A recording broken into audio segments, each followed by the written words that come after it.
Walk along Brandywine Creek today, and the water still flows exactly as it did in 1802. The stone mills stand silent, the willow groves have grown wild, the powder magazines are empty. For nearly 120 years, every major American war was fought with explosives made in this quiet Delaware Valley. 1.5 billion pounds of propellant in World War I alone. And decades later, the same company built the enormous Hanford complex that produced the plutonium for the atomic bomb dropped on Nagasaki. How did one immigrant family fleeing revolutionary France build the backbone of America's war machine, and then walk away from it completely? As we uncover the full story of its dramatic rise and fiery fall, I want to hear from you. Which legendary company or forgotten factory should we investigate next? Drop your suggestions in the comments below. And if you love stories of industrial empires, brilliant innovations, and the fateful decisions that changed history, hit subscribe and turn on notifications so you don't miss what's coming. The story of DuPont begins not in America, but in a Paris laboratory, in the years before the French Revolution swept the country into fire. Pierre-Samuel DuPont de Nemours was an economist of some note, a friend of the reforming finance minister Anne Robert Jacques Turgot, and a man who believed that science, properly applied, could make a nation prosperous. He had two sons. The younger one, born June 24, 1771, would carry the family name into a country that did not yet exist as anything more than a possibility on a map. His name was Éleuthère Irénée du Pont. The first name meant freedom in Greek. His father had chosen it deliberately. The boy was raised in a household where Voltaire was a dinner guest, where the philosophers of the French Enlightenment debated the proper role of government, and where the young Éleuthère listened to men explain that the world could be remade through reason and chemistry, and the careful application of human intelligence to physical problems. He was a quiet boy, more interested in the working of mechanisms than in salons. By his early teens, his father understood that he had a son whose mind ran toward iron and acid rather than rhetoric. In 1788, Pierre Samuel arranged an apprenticeship that would shape everything that followed. He sent his 16-year-old son to study under Antoine Laurent de Lavoisier at the Régie des Poudres, the Royal Gunpowder Agency of France. Lavoisier was the finest chemist alive. He had identified oxygen, named hydrogen, and was in the process of rewriting the entire vocabulary of his science. He also ran the largest gunpowder operation in Europe out of the arsenal at the Bastille and later at Essonne, just south of Paris. The teaching was rigorous. The young Éleuthère learned how to grind charcoal from willow trees, because willow burned cleanest. He learned how to refine saltpeter through repeated crystallization, how to combine the three components in precise proportions, how to test the finished product by burning small quantities and measuring the residue. He learned that the difference between excellent powder and ordinary powder was the difference between an army that won and an army that died trying. Then the revolution came. The Bastille fell in July 1789. Lavoisier, who had served as a tax collector under the old regime, became a target. The young DuPont returned to his father's house and watched as the country he had grown up in dissolved into committees and tribunals and the steady mechanical sound of the guillotine. His father was imprisoned during the Reign of Terror and barely escaped execution. Lavoisier was not so fortunate. On the 8th of May, 1794, the man who had taught Éleuthère DuPont everything he knew about chemistry was led to the scaffold in the Place de la Révolution and decapitated. The judge who sentenced him is reported to have said that the Republic had no need of scientists. Lavoisier was 50 years old. Here's the thing about that execution. It was not just the death of a teacher. It was the moment that told every man trained at the Régie des Poudres that France was no longer a country where a chemist could expect to live out his career in peace. The DuPonts began making other plans. Pierre Samuel had been writing a series of pamphlets advocating for moderate reform, which was the kind of position that could get a man killed by either the Royalists or the Jacobins, depending on the week. By 1799, the family had decided to leave. They sailed for the United States on October 2nd, 1799, aboard the American Eagle, a poorly maintained vessel that took 93 days to cross the Atlantic. The crossing was so miserable that the family ate boiled rats before they reached land. They arrived in Newport, Rhode Island on January 1st, 1800, 3 months later than expected, and made their way to New Jersey, where Pierre Samuel had purchased land site unseen. The original plan had been to establish a kind of colonial venture, a settlement of French refugees who would farm and trade and eventually build something resembling the agrarian republic that French liberal thinkers had spent the previous decade theorizing about. The plan was a failure. The land was poor. The capital was insufficient. The colony existed mostly on paper. Éleuthère Irénée was 28 years old. He had a wife named Sophie, 3 small children, and no clear way to support them. He took up hunting, partly for food and partly because he had loved hunting since boyhood. And it was on a hunting trip somewhere in the woods of New Jersey, sometime in the autumn of 1800 or the spring of 1801, that he had the moment that would change everything. He raised his rifle. He pulled the trigger. The powder fizzled. He examined the contents of his powder horn.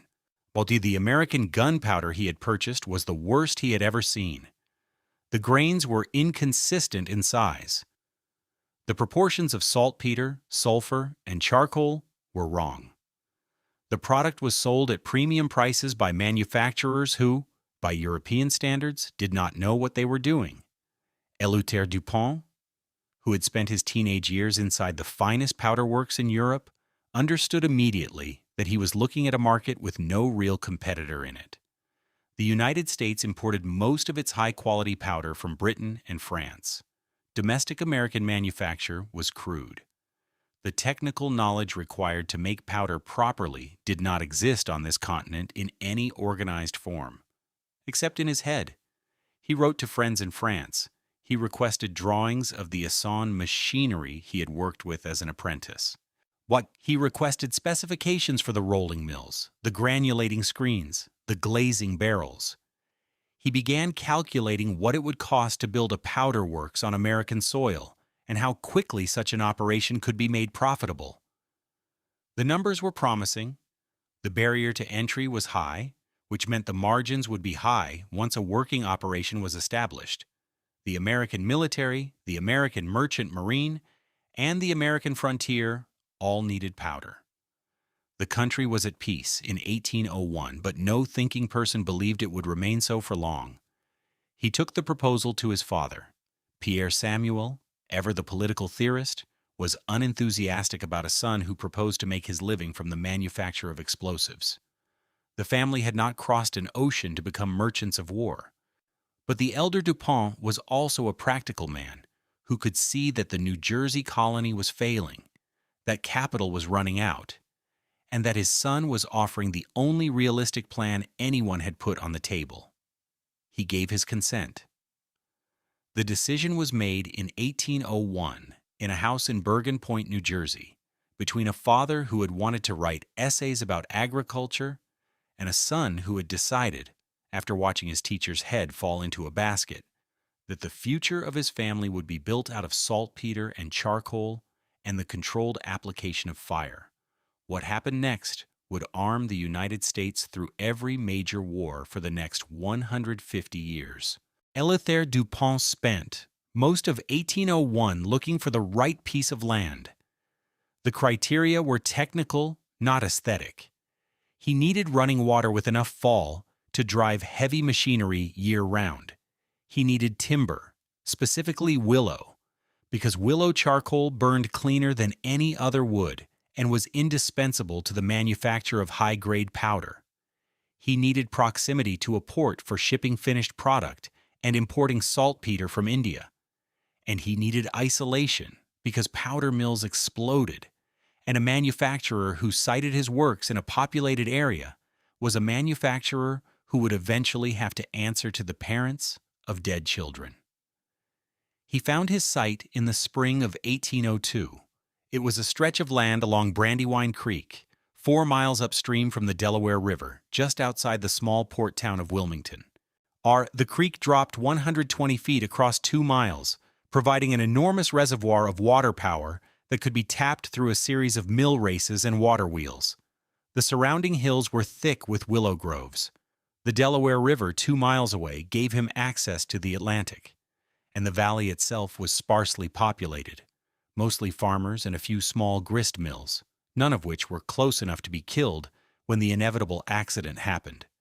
He purchased 65 acres on July 19, 1802, from a Quaker farmer named Jacob Broom, who had been operating a small cotton mill on the property. The price was $6,740. DuPont paid in a combination of cash, notes, and stock in the new venture, which he had organized as Éleuthère DuPont de Nemours and Company. The capital was raised primarily from French investors, including the family of Jacques Biedermann, a Swiss banker whose son would later marry one of DuPont's daughters and play a significant role in the firm. The Americans were skeptical. The French were willing to bet on a man who had been trained by Lavoisier. Construction began that summer. DuPont supervised every detail personally, working from the drawings he had received from his contacts at Essonne. The mills were built into the hillside on the south bank of the creek, oriented so that any explosion would direct the force outward across the water rather than toward the workers' housing on the higher ground behind. The walls facing the creek were constructed of heavy stone 3 feet thick. The walls facing the hill were timber, deliberately weak, all designed to give way and release the force of a blast in a direction where it would do the least damage. The roofs were also timber, lightly built, intended to fly off rather than collapse inward. This was not paranoia. This was the standard practice taught at the Régie de Poudre, refined over a century of European experience, with the consequences of getting it wrong. A powder mill was a building designed to be partially destroyed on a regular basis. The first powder rolled off the line in May 1804. It was good, better than good. DuPont had insisted on a level of quality control that was unheard of in American manufacturing.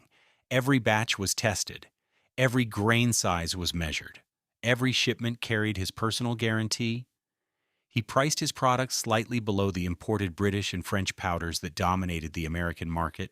And he undercut the domestic competition on quality so completely that within 2 years, the Brandywine Works was selling everything it could produce. The first major buyer was the United States Navy.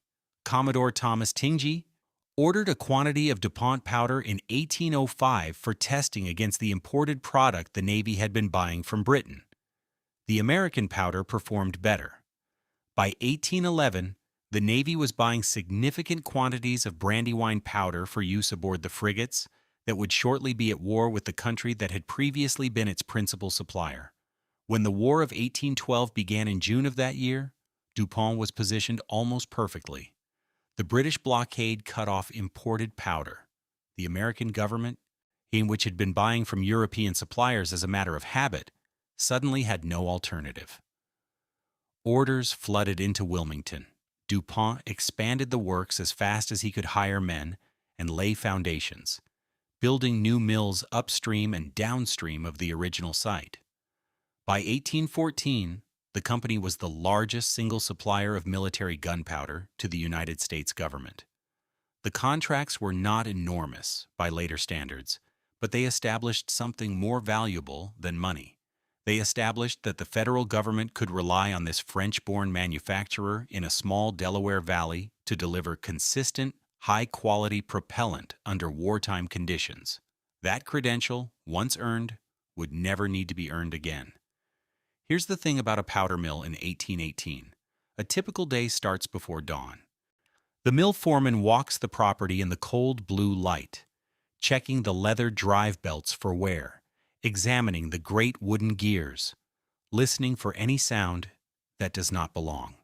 The workers arrive on foot from the cottages on the hillside, men in heavy linen shirts and leather aprons, most of them Irish immigrants because the work was dangerous enough that native-born Americans with other options chose other jobs. They speak in low voices because loud voices carry in the valley, and a sudden shout near a working mill can startle a man into making the kind of mistake that cannot be corrected. The smell is the first thing a visitor would notice. Sulfur, faintly. Charcoal dust, more strongly. The cold mineral scent of saltpeter, which the workers refined in great copper kettles in a separate building well away from the mills. The water of Brandywine Creek runs clear and fast through the wheels, and the wheels turn the heavy stone rollers inside the rolling mills, and the rollers crush the three components together into a damp gray paste that will eventually become the propellant for a Navy cannon or a frontier rifle or a sportsman's fowling piece. The men work in silence. They do not wear shoes with metal nails. They do not carry matches. They do not speak unnecessarily, because a single spark in the wrong place ends not just the workday, but the lives of everyone within 50 yards of the mill in question. They have learned to read the sound of the rollers, the way a musician reads a score. A change in pitch, a slight vibration, an unexpected hesitation in the rhythm. Any of these means stop, walk away, send for the foreman. Do not return until the mill has been inspected and cleared. The system worked, mostly. The system also failed regularly, for the simple reason that gunpowder manufacture is a process in which absolute control is impossible. Friction generates heat. Heat ignites powder. The variables that produce friction, a slightly out-of-true roller, a piece of grit in the mixture, a fraying drive belt, are too numerous to eliminate completely. The first major accident at the Brandywine Works happened on March 19, 1818. A glazing mill exploded. 40 workers were killed instantly. The blast was heard 30 miles away in Philadelphia. Sophie DuPont, Éleuthere's wife, was in their house above the mills when it happened. She was thrown across a room by the shockwave and never fully recovered her health. The bodies of the workers were collected from the creek and the surrounding fields over the next several days. Some of them were never identified. The company paid funeral expenses and provided pensions for the widows, which was unusual generosity for an American manufacturer in 1818, but the gesture did not fill the houses on the hillside that had been emptied of their men. Éleuthère himself was not killed in that blast, but he was not spared either. Over the next 2 decades, repeated explosions at the works would kill family members, longtime employees, and his own peace of mind. He stopped sleeping properly. He developed a habit of walking the mills at night, listening, checking. He died on October 31, 1834, at the age of 63, of what his contemporaries called overwork, and what later generations would recognize as the cumulative weight of running an industrial operation in which death was a regular line item on the production ledger. His sons took over. The Brandywine Works kept running. The orders kept coming. Henry DuPont, the general, died on August 8, 1889, at the age of 77, after 39 years at the head of the company. He had taken over a successful regional manufacturer and turned it into the dominant force in American gunpowder. The transition that followed his death was, by the standards of the family, a disaster. Henry's son Eugene was elected president. Eugene was competent enough, but uninterested in the day-to-day management of an industrial enterprise. The company continued to grow, but it grew through inertia rather than through any active strategic vision. Eugene died in 1902 at the age of 62 of pneumonia complicated by overwork. The 2 surviving senior partners, Henry's nephew Francis Gurney DuPont and another cousin named Frank Mathewson, were both in their 70s and not interested in continuing. And they proposed to sell the company to a competitor for around $12 million, which was substantially less than what most observers thought it was worth, but which represented a graceful exit for a generation of family members who wanted to retire. three younger cousins intervened. Pierre Samuel DuPont, Thomas Coleman DuPont, and Éleuthère Irénée du Pont were all in their 30s, all members of the family, and all of them deeply offended by the proposal to let the family name pass into outside hands.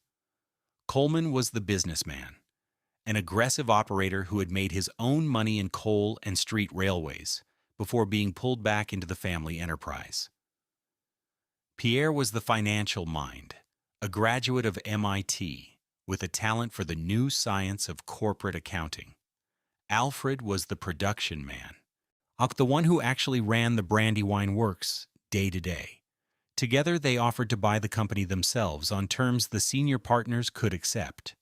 The deal closed on March 1, 1902. The three cousins took possession of A.E. DuPont de Nemours and Company in exchange for $12 million in promissory notes. They paid no cash. The notes were to be retired out of the future earnings of the business they had just acquired. It was, in effect, a leveraged buyout conducted entirely on family credit, and it succeeded because the underlying business generated enough cash to service the obligation within a few years. But before any of this happened, before the cousins took over, before the antitrust suit, before the new century began, the older generation had made the company what it was through a series of decisions that shaped American military supply for the rest of the 19th century. The Mexican-American War broke out in May 1846, and DuPont was the principal supplier of gunpowder to the United States Army for the duration of the conflict. The orders were significant, but not transformative. The war lasted 16 months.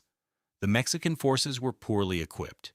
The American victory was rapid, and the demand for additional propellant ended quickly.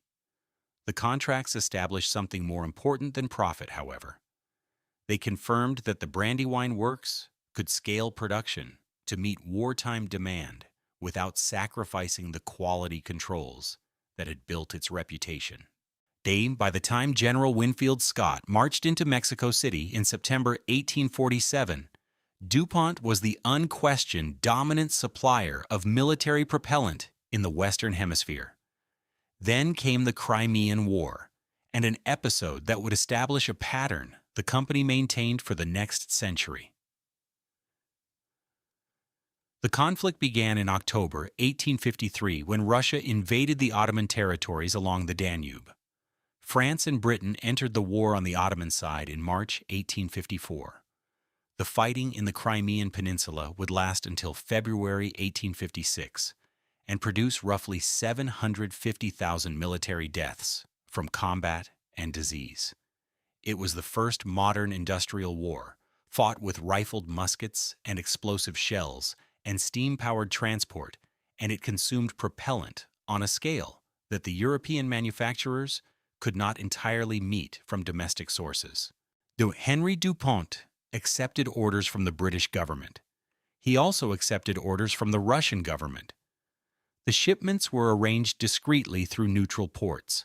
Both sides paid in gold, and both sides received powder of identical quality, manufactured in the same mills, on the same Brandywine Creek, and packed into wooden kegs that bore the same DuPont stamp. The British used it to bombard Sevastopol. The Russians used it to defend Sevastopol. Neither side appears to have raised any objection. The same powder, the same stamp, the same creek. Two armies tearing each other apart on a peninsula 4,000 miles away, both of them firing shells filled with explosives, manufactured by the same family business in Wilmington, Delaware. Here's the thing about this arrangement. In the moral framework of the mid-19th century arms trade, selling to both sides of a war between two foreign powers was not considered a scandal. It was considered standard commercial practice. The DuPonts were Americans. The conflict was European. American neutrality, formally proclaimed, allowed American manufacturers to trade with whichever party offered the better price, and the company that had been founded by a French refugee was perfectly willing to supply the Russian army that was being shelled by guns operated by his former countrymen. The profits were substantial. The episode was documented in the company's own ledgers without any visible discomfort. 5 years later, the customer was the United States itself, and the war was no longer a distant European affair. The bombardment of Fort Sumter began on April 12th, 1861, and within a week, the federal government was placing emergency orders for gunpowder in quantities that exceeded anything DuPont had ever been asked to deliver. The Union Army of the early war was small, poorly equipped, and entirely dependent on private manufacturers for its propellant. The Confederate forces, by contrast, had to build their gunpowder industry essentially from scratch. DuPont's position was unique. Henry DuPont, a former Army officer with a personal commitment to the Union cause, refused to accept any order from the Confederacy or from any party suspected of acting on the Confederacy's behalf. He testified before Congress that he had turned down significant offers from Southern agents in the months before the war began. The decision cost the company nothing in the long run, because the Union demand alone was sufficient to consume every pound of powder the Brandywine Works could produce for the next 4 years. The orders began arriving by telegraph within days of Sumter. The federal government wanted cannon powder, rifle powder, blasting powder for engineering applications, and naval powder for the rapidly expanding fleet of ironclads. Henry expanded the works at an unprecedented pace. He acquired additional land. He built new rolling mills, new graining mills, new packing houses. He hired hundreds of additional workers, many of them women who took over packing roles, while the men ran the more dangerous machinery. By 1863, DuPont was supplying approximately 40% of all the gunpowder used by the Union Army and Navy. The remainder came from a constellation of smaller manufacturers, several of which DuPont quietly acquired during and after the war. The total volume was enormous. Estimates suggest the company produced roughly 4 million pounds of powder annually during the peak war years, more than triple its pre-war output. The product was used at Antietam, at Gettysburg, at Vicksburg, at Cold Harbor, at Petersburg. Every major Union artillery barrage was, in significant part, powered by Brandywine propellant. The profits were correspondingly enormous. Contemporary estimates placed the family's accumulated wealth by 1865 at roughly $5 million, the equivalent of well over $100 million in modern terms. The Brandywine Valley was no longer a backwater. It was the financial center of the American gunpowder industry. When the war ended in April 1865, the orders did not vanish overnight. The frontier wars of the post-Civil War period kept demand relatively steady, but the structure of the industry was changing. New competitors were emerging. Henry DuPont's response was straightforward. He bought the competition. By the late 1880s, what had begun as a family powder mill had grown into an organization that controlled the great majority of American gunpowder production. They called it the Powder Trust. The federal government was beginning to take notice. The federal government had been watching DuPont's consolidation of the explosives industry for nearly 2 decades before it acted. The pattern was visible to anyone who looked. Independent powder makers across the country had either been quietly absorbed into the DuPont organization or had entered into pricing agreements that amounted to membership in a cartel. By 1907, DuPont controlled an estimated 64 to 75% of all explosives produced in the United States, depending on the category. The Powder Trust was no longer a loose constellation of cooperating firms. It was a single corporation with a single set of books and a single set of executives sitting in offices in Wilmington. The Justice Department filed an antitrust suit on July 31, 1907 under the Sherman Act, alleging that the company had unlawfully monopolized the explosives industry. The case dragged through the federal courts for nearly 5 years. The evidence was overwhelming. The company's own internal documents subpoenaed during discovery demonstrated coordinated price fixing, territorial allocation among nominally independent firms, and a pattern of acquisitions explicitly intended to eliminate competition. On June 13, 1912, the federal court ruled against DuPont and ordered the company to be broken up.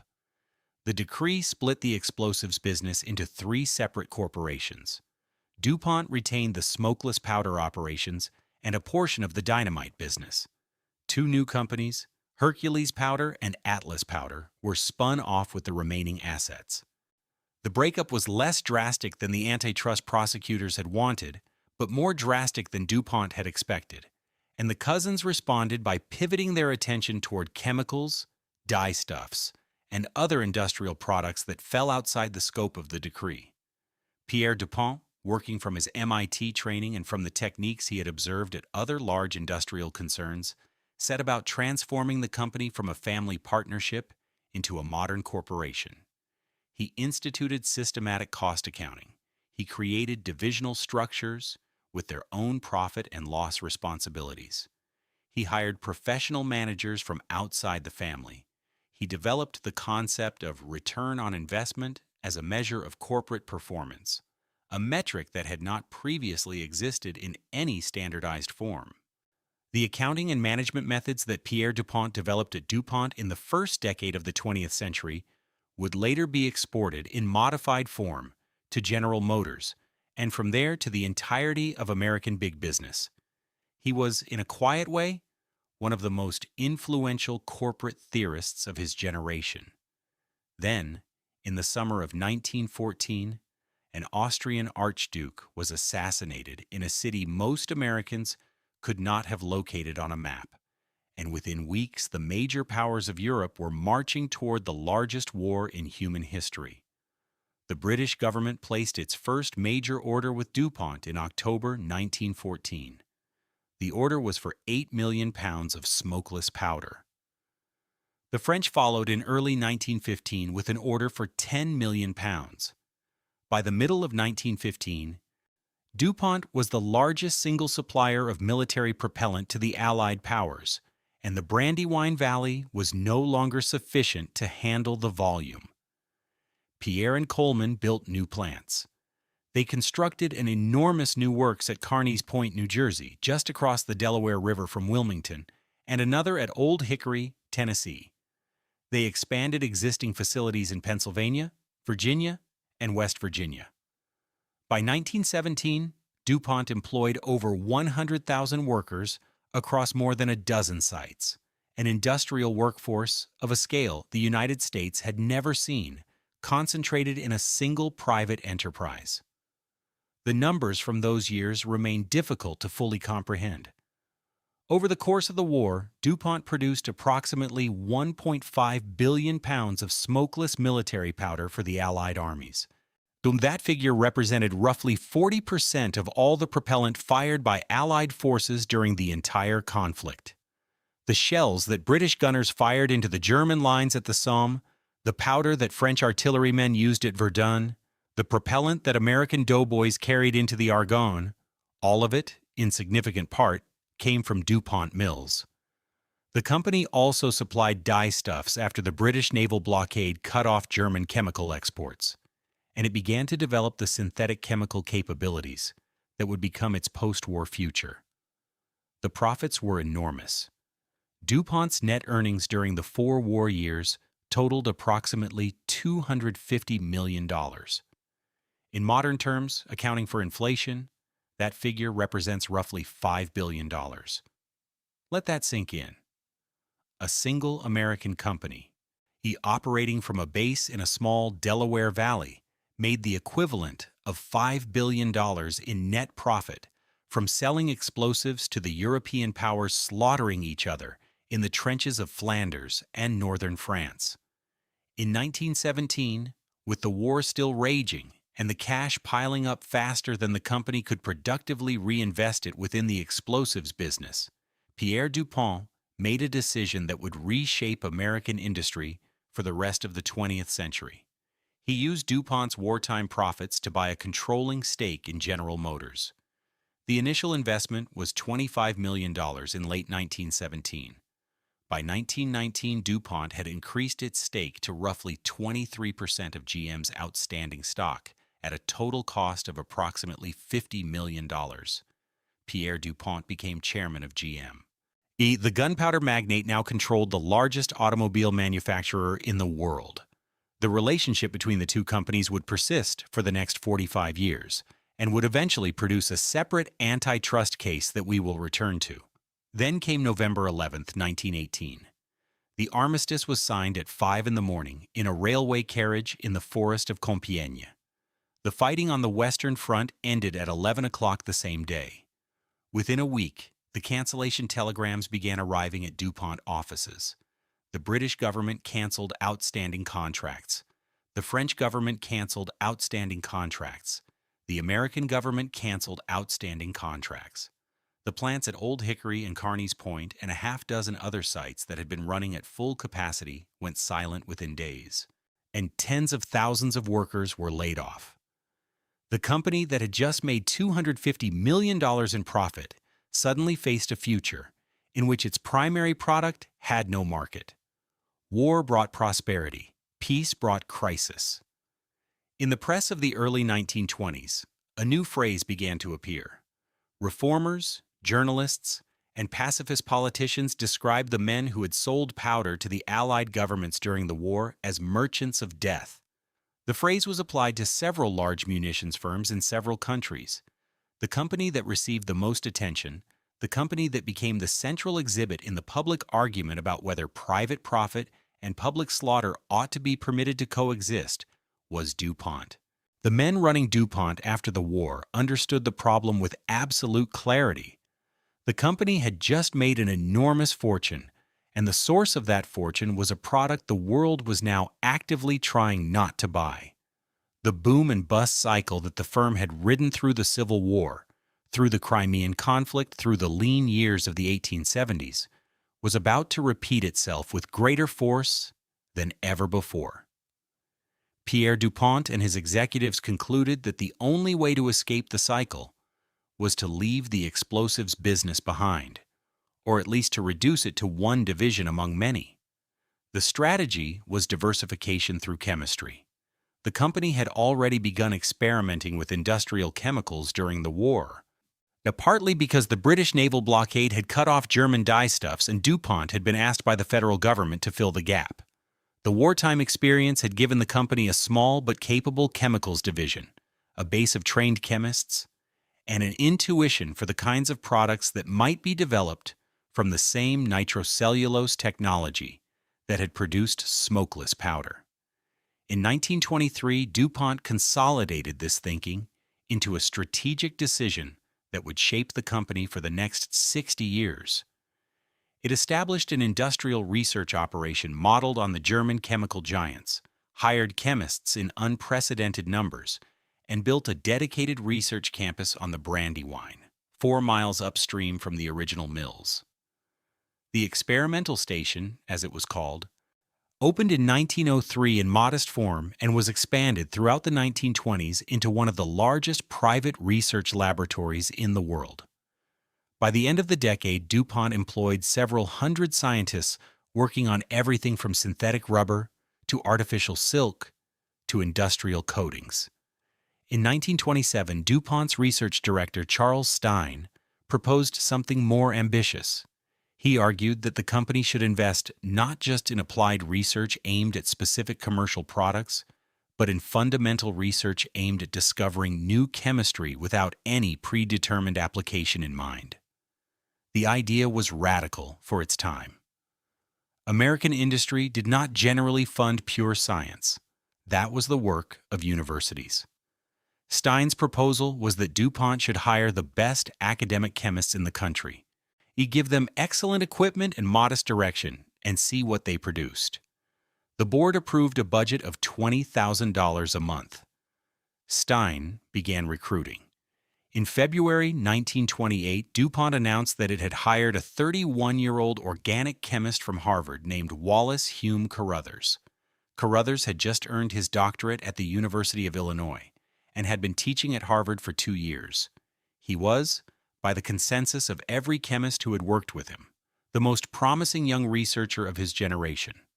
He was also a man who had struggled with severe depression since adolescence, and who had told Stina during the recruitment process that he was uncertain whether he was psychologically suited to industrial work. DuPont hired him anyway. The salary was $6,000 a year, more than double what Harvard had been paying him. He was given his own laboratory at the experimental station, a small staff of doctoral chemists working under his direction, and a remit so loose it amounted to permission to study whatever interested him. He was 31 years old, unmarried, and about to become the most consequential industrial chemist in American history. Carruthers walks the halls of the experimental station in his shirt sleeves. He carries a notebook in which he writes equations in a small, neat hand. The laboratory smells of acetone and ether. There are wooden cabinets along the walls filled with brown glass bottles labeled in pencil. The men working under him are mostly recent doctorates from the better American universities, and they speak to him with a deference that he finds uncomfortable. He is a quiet man, given to long silences. Warren Howie and his colleagues understand that the silences are productive rather than empty. He goes home in the evenings to a rented room in Wilmington and reads chemistry journals and the poetry of A.E. Houseman until late at night. He does not sleep well. In April 1930, working with a young chemist named Arnold Collins, Carruthers produced a small quantity of a synthetic rubber that DuPont would eventually market under the name neoprene. The material was the first commercially viable synthetic rubber ever produced. It was resistant to oil, gasoline, and weather in ways that natural rubber was not. It could be made from coal, salt, water, and limestone, none of which had to be imported. The implications for American industrial independence were enormous. The product went into commercial production in 1932 and was an immediate financial success. 5 years later, in February 1935, Carruthers and his team produced something that would change the world more profoundly than synthetic rubber ever could. The substance was a long-chain polymer. They designated as Fiber 6-6, a material that could be drawn into thin filaments stronger than silk and more elastic than any natural fiber. DuPont's marketing department gave it a brand name. They called it nylon. Nylon was announced to the public on October 27, 1938, at the New York World's Fair. Stockings made from the new fiber went on sale on May 15, 1940. The launch was the most carefully managed product introduction in American commercial history to that point. Crowds formed outside hosiery counters. Riots were reported in some cities. By the end of the first year of sales, and DuPont had sold approximately 64 million pairs of nylon stockings, and the company's marketing strategy had successfully positioned the product as a symbol of modern American femininity. The advertising tagline that the company had introduced in 1935, "Better things for better living through chemistry," became one of the most recognizable corporate slogans of the 20th century. 2 years before the stockings went on sale, in 1933, DuPont had quietly purchased a controlling interest in another American manufacturer whose name would become deeply intertwined with the company's reputation for the rest of the century. The acquisition was Remington Arms, the oldest gunmaker in the United States. The strategic logic was straightforward. DuPont made the powder. Remington made the guns that fired the powder. And combining the two operations under a single corporate parent created vertical integration in the firearms supply chain.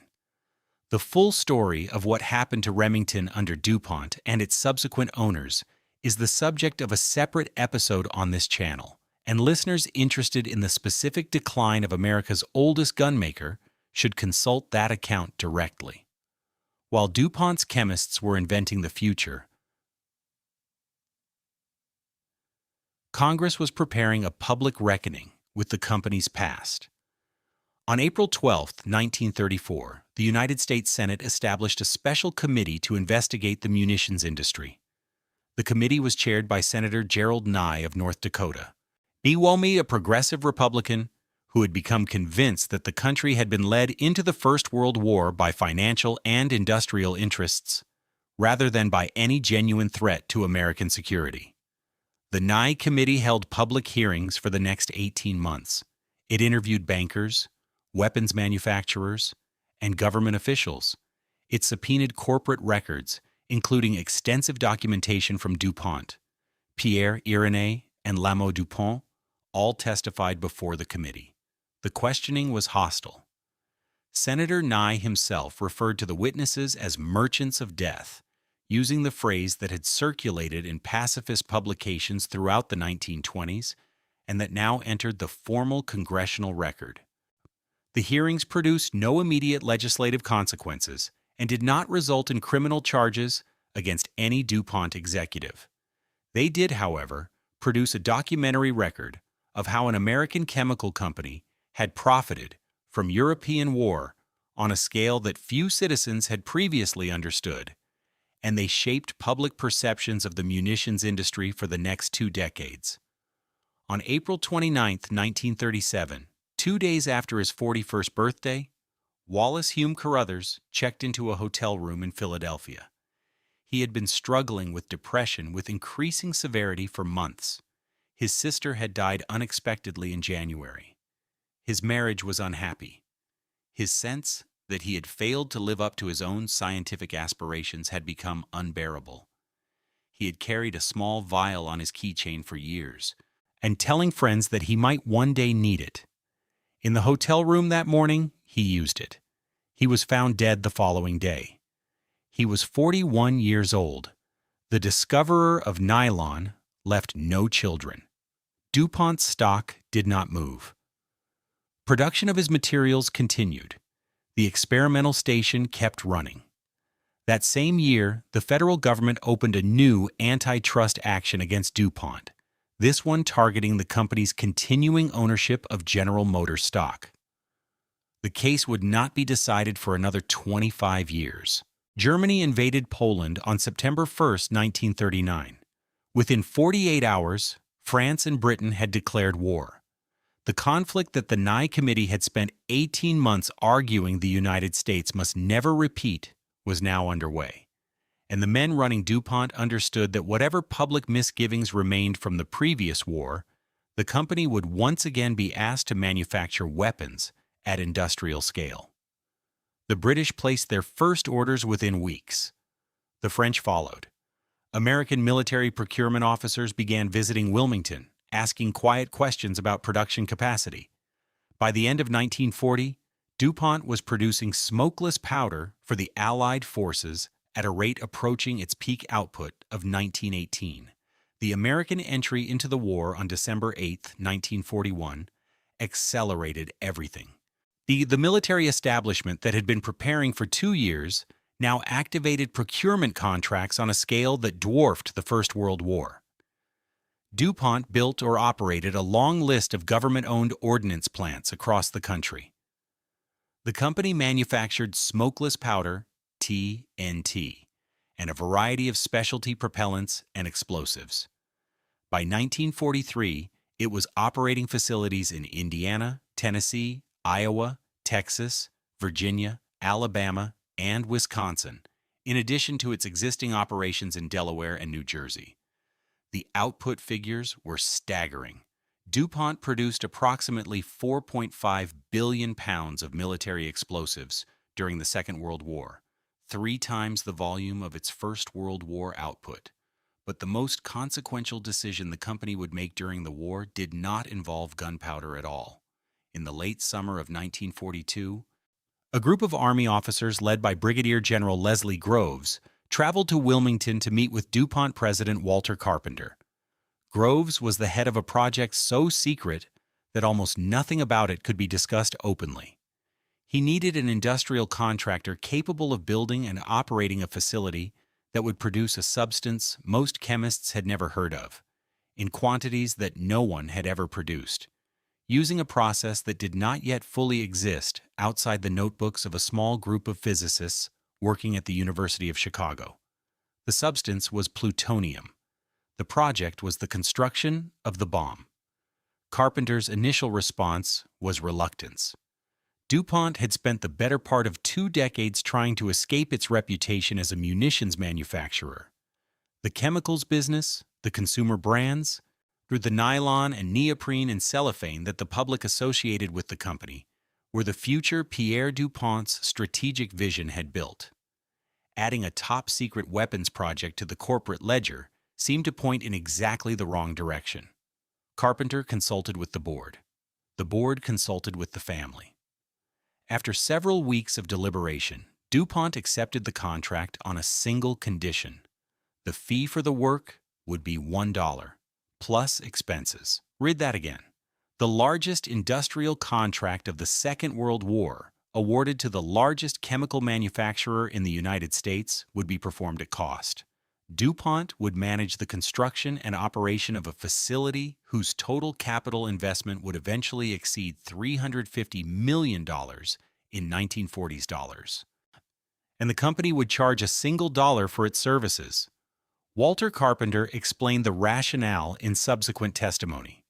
The company did not want to be accused after the war of having profited from atomic weapons. The Nye Committee had taught DuPont's leadership a lesson it remembered. If you built the bomb for money, sooner or later, someone would write a book about it. If you built the bomb for $1, the question of motive was answered before the question was asked. The site selected for the plutonium production facility was in southeastern Washington state, on a stretch of high desert along the Columbia River. The Army acquired roughly 670 square miles of land, removed the existing residents of the small towns of Hanford and White Bluffs, and began construction in March 1943. And DuPont built 3 water-cooled graphite reactors, designated Reactor B, Reactor D, and Reactor F. The first of these went critical on September 26, 1944. Within months, the Hanford site was producing plutonium at a rate sufficient to support the weapons program at Los Alamos. The interior of Reactor B in the autumn of 1944 is a place that almost no one outside the project ever sees. The reactor itself is a massive block of graphite, 28 feet on each side, weighing 1,200 tons. It sits inside a concrete shell several feet thick, surrounded by a control room filled with instruments that measure variables most of the operators do not fully understand. The men who run the reactor work in shifts. They have been recruited from DuPont plants across the country, given security clearances, and told only what they need to know to perform their specific tasks. They know they are working on something important to the war effort. Most of them do not know that the substance they are producing is intended to be put inside a bomb. The water that cools the reactor is drawn from the Columbia River and discharged back into the river after passing through the reactor core. Some of the workers will later develop cancers from the radiation exposure they accumulated during their service. The full medical consequences of the work will not be understood for another 40 years. On the morning of August 9, 1945, an American B-29 bomber called Boxcar dropped an implosion-type plutonium weapon on the Japanese city of Nagasaki. The plutonium core of that weapon had been produced at Reactor F at Hanford and manufactured by DuPont employees working under a $1 contract. The bomb killed approximately 70,000 people in the initial blast, and over the following months from radiation injuries. The first plutonium weapon, the Trinity test device detonated in New Mexico on July 16th, had been built from Hanford material as well. The second plutonium weapon used in combat had also been built from Hanford material. The Hanford site, run by DuPont, had produced the fissile material for 2 of the 3 nuclear weapons ever used in war. The war in the Pacific ended 6 days after Nagasaki. The Hanford reactors continued to operate. The contract continued. The dollar was paid. Then came the Cold War, and a second contract that mirrored the first with such precision that a person reading the documents might think the language had been copied. In 1950, the Atomic Energy Commission asked DuPont to build and operate a new facility in South Carolina on a tract of land along the Savannah River near the town of Aiken. The new site would produce tritium and plutonium for the next generation of nuclear weapons, including the hydrogen bombs that the United States was developing in response to the Soviet Union's first atomic test the previous year. The land area required was roughly 310 square miles. The capital investment would eventually exceed $1.4 billion in 1950s dollars. DuPont accepted the contract under the same terms it had accepted the Hanford contract. The fee would be $1, plus expenses. War brought prosperity. Peace brought crisis. Construction at the Savannah River site began in 1951 and proceeded with extraordinary speed. DuPont built 5 heavy water moderated production reactors, 2 chemical separations facilities, a heavy water plant, and an extensive supporting infrastructure of laboratories, machine shops, and waste management facilities. The first reactor went critical on December 28, 1953. By the end of the 1950s, the Savannah River site was producing the entire American national stockpile of tritium, along with significant quantities of plutonium-239 and other special nuclear materials. The hydrogen bombs that constituted the strategic backbone of the American nuclear arsenal during the Cold War were, in their fissile components, products of a DuPont-managed facility built under a $1 contract. The closing of the arc was almost mathematically clean. The same decision, made for the same stated reasons, executed under the same financial terms, with the same kind of facility, producing the same kind of material for the same kind of weapon. Twice. Hanford and Savannah River, World War and Cold War. A French refugee's great-grandchildren had built the company that built the American nuclear weapons complex. By 1945, DuPont was simultaneously the most beloved consumer brand in America and the silent operator of the largest plutonium production facility in human history. By 1955, it was the silent operator of the largest tritium production facility in human history. The nylon stockings on the legs of American women and the warheads in the tips of American intercontinental ballistic missiles came, in significant part, from the same corporate parent. The company that had begun on a creek in Delaware in 1802 had become, in 2 centuries, something that the man who started it could not have imagined and would not have entirely understood. DuPont continued to operate the Savannah River site for the next 39 years. The reactors produced tritium and plutonium through the long arc of the Cold War, supplying the fissile materials for the American nuclear arsenal during the years when that arsenal grew from a handful of weapons to more than 30,000 warheads. The work continued under successive administrations, through the Kennedy buildup and the Vietnam War, and the détente of the 1970s, and the Reagan-era expansion of the strategic forces. The dollar fee was paid every year. The expenses ran into the hundreds of millions of dollars annually. The chemists and engineers and reactor operators who worked at the site rarely spoke publicly about what they were producing. In 1989, after 39 years of continuous management, DuPont announced that it would not seek a renewal of its Savannah River contract. The decision was framed in corporate language as a strategic refocusing on commercial chemistry.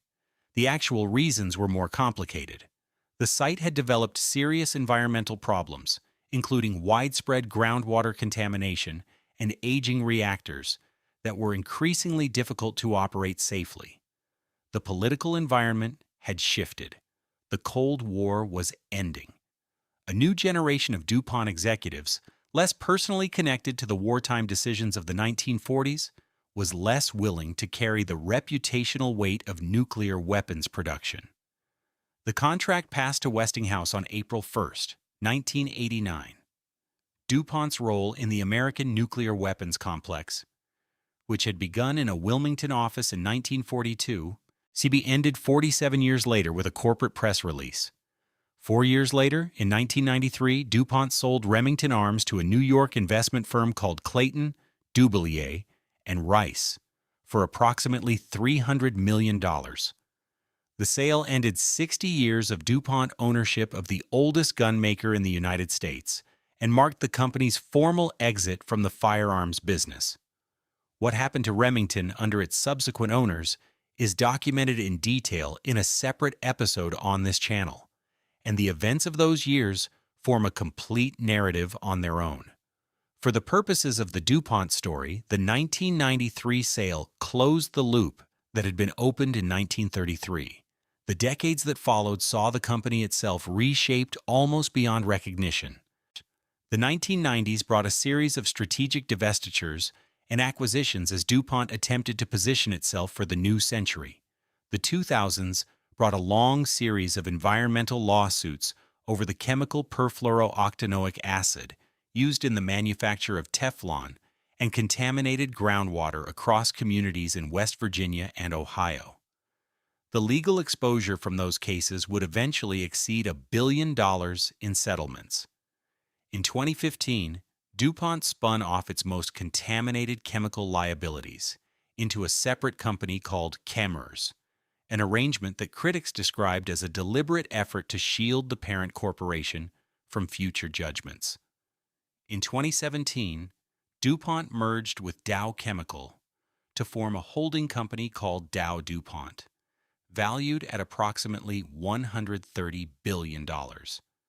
2 years later, in 2019, the combined entity split into 3 publicly traded companies organized by industry.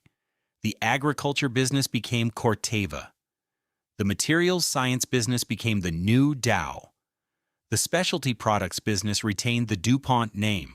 The corporation that Éleuthère Irénée du Pont had founded in 1802 had by 2019 ceased to exist as a single legal entity in any meaningful sense.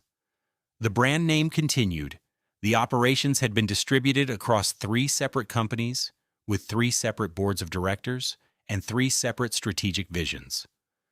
The original company that had armed the United States through 5 wars and built the plutonium for 2 atomic bombs was, in any practical sense, gone.